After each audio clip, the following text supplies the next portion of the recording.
Hello, welcome to the daily talks with dietitian Gayatri. ఈ రోజు మనం ఈ వీడియోలో ఫాస్టింగ్ గురించి తెలుసుకుందాం. ఎందుకంటే ఇప్పుడు మనకి మహాశివరాత్రి, రంజాన్, గుడ్ ఫ్రైడే అనేది చాలా చాలా రకాలుగా ఏ మతం ఏదైనా కానీ ఫాస్టింగ్ అనేది కామన్గా చేస్తూ ఉంటారు కదా. మరి ఈ ఫాస్టింగ్ అసలు మన బాడీని ఎలా ఇంపాక్ట్ చేసిందో ఈ వీడియోలో తెలుసుకుందాం. సో మెయిన్గా ఈ ఫాస్టింగ్ మన బాడీ ఏమవుతుందంటే, ఫర్ ఎగ్జాంపుల్ డైలీ మనం ఏదో ఒకటి ఫుడ్ తింటూనే ఉంటాం, బ్రేక్ఫాస్ట్, లంచ్, డిన్నర్ అనేసి ఇలా రిపీటెడ్గా గ్రైండింగ్ అనేది జరుగుతూనే ఉంటుంది అనమాట. సో డైజెషన్ అనేది నాన్ స్టాప్గా జరుగుతూ ఉంటుంది.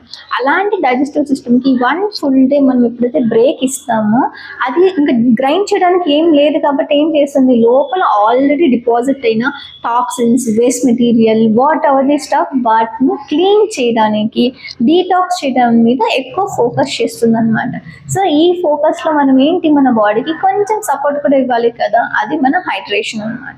సో హైడ్రేషన్లో మనకి మజ్జిగ కానీ, కోకోనట్ వాటర్ కానీ, లేకపోతే లిక్విడ్స్ ఏదైనా కానీ as per your choice, like chia seed water, lemon water, ఇలాంటివి ఏవైనా కానీ ప్రిఫర్ చేయొచ్చు. వీటితో పాటు స్లీప్.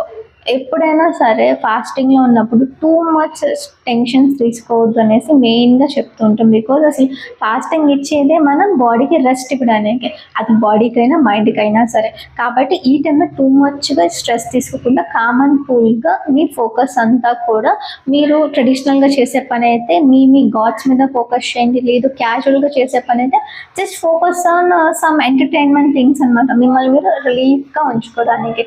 సో దీంట్లో మెయిన్గా ఏంటి అంటే, ఫాస్టింగ్లో ఎప్పుడు పిండి పదార్థాల మీద మాత్రమే డిపెండ్ అయ్యే మీ బాడీ, అంటే తింటేనే ఎనర్జీ వస్తుంది అనుకుంది మన బాడీకి.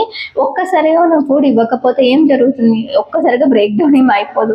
సింపుల్గా ఏంటి అని అంటే, లివర్లో మనకి ఏదైతే స్టోర్డ్ ఫ్యాట్ ఉంటుందో, అంటే మన సేవింగ్ ఎనర్జీ అనమాట, దాన్ని బ్రేక్ డౌన్ చేసి, ఫ్యాట్స్ బ్రేక్ డౌన్ చేసి మనకి ఎనర్జీ ఫ్యూయల్గా హెల్ప్ అవుతుంది అనమాట. సో మరి ఈ ఎనర్జీ ఇలా ఫ్యాట్ బ్రేక్ డౌన్ వల్ల వస్తుంది కాబట్టి ఏమవుతుందంటే, majority of the time insulin resistance అనేది తగ్గి డయాబెటీస్ అనేది ఇంప్రూవ్ అవుతుంది మెజారిటీ ఆఫ్ ది కేసెస్లో.